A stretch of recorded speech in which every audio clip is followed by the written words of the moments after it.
Behind Candy Collective is really just to make a brand for women like me, college age, kind of post-college age women who are looking to make involved choices about the clothing they buy, but also don't have millions of dollars to buy bougie clothes that like also help the environment.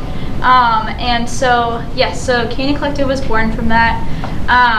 Yeah, and really the idea is getting you involved in your sustainable choices. So, for instance, using good materials sourced within the US so that you know where everything comes from, and then also the Recollective program, which is that box over there, and in your free time, after everyone's done talking, you can open it. There's some little like flyers, pamphlet things there you can read as well.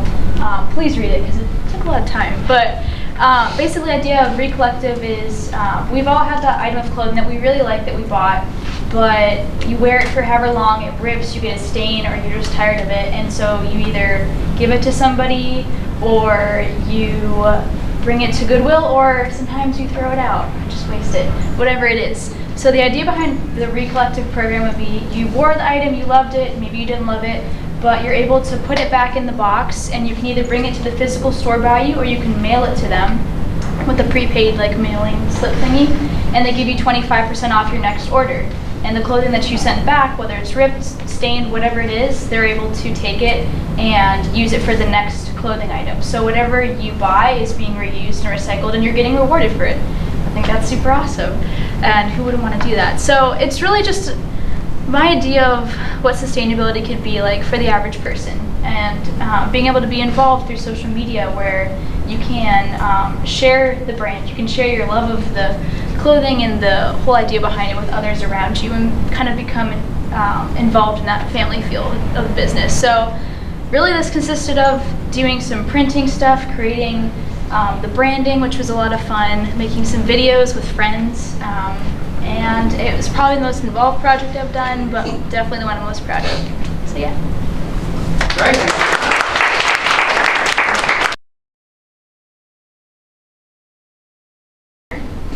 Now for this project, we had a prompt that was sort of an open what if. And so for this, we tried to think of a what if scenario, and then sort of like the things that would happen in this instance. And for mine, I sort of started to think about memory. And so what if we never forgot? And when I started to think about that, instantly I was sort of like, well, memory is a very important thing, and we value it a lot, right? We all have a sense of nostalgia for a lot of things in our lives. Then as I thought a little more deeply, I started to think about the negative aspects of it, and that in truth, forgetting is a gift in itself, right? And that if we never really forget, if we were to have a perfect memory, it would end up hurting us, because the ability to forget is what lets us forgive, and it's what lets us live, and not sort of stay stuck in the past and sort of constantly repassing things that have happened. And so I started thinking of this dystopian sort of world. I started to be inspired by hyper-futuristic pieces of art and movies and media, such as like a lot of 80s anime movies. So like Akira was a big inspiration for me, because I wanted to sort of look at that negative aspect. And this was very hard to sort of put into a single image.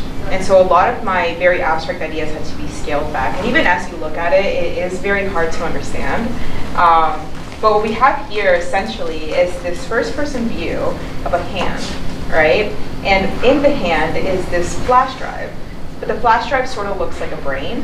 And so the idea is that in this future, you have that perfect memory, you have that flash drive, but you, as the person, have ripped it off because it's causing you pain, because you don't want to remember everything, right? And so you have the bloody hand, you have sort of the VHS effect. And the VHS effect is not just to give a sense of setting in time, being this sort of like hyper-futuristic world, but it's also to sort of communicate that feeling of dissonance that one would have when ripping this thing out, and then that sort of like overall like negative aspect and whatnot. And so that's sort of it. And then also to further put in that like setting, I do have these words in kanji, which mean never forget, but you don't really need that to communicate the art itself. It's more of an artistic touch, I would say. And that's that. All right, thanks very much.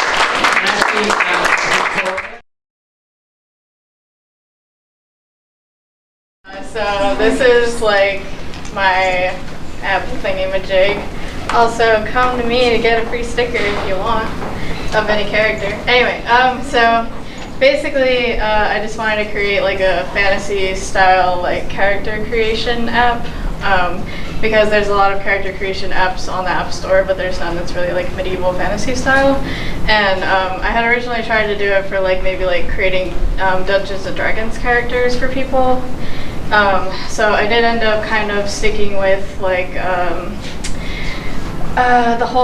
the races, the colors, the abilities, and the classes are all like very Dungeons and Dragons. It's like by the rule set, but it's not affiliated with Dungeons and Dragons because I basically used my art style. I made all of these menus. Can't really see it right now, but so like you would have preset characters already there. And this is just something that I'm kind of mimicking from like a different creation app. But yeah, so like there's the preset characters. You can choose like this is one race and skin color, but I want it to be red. Then you go to face, and you can choose face stuff. So essentially like that, like it's this whole thing. On this cool, fancy, interactable monitor. I don't know what else to say, that's it. Great.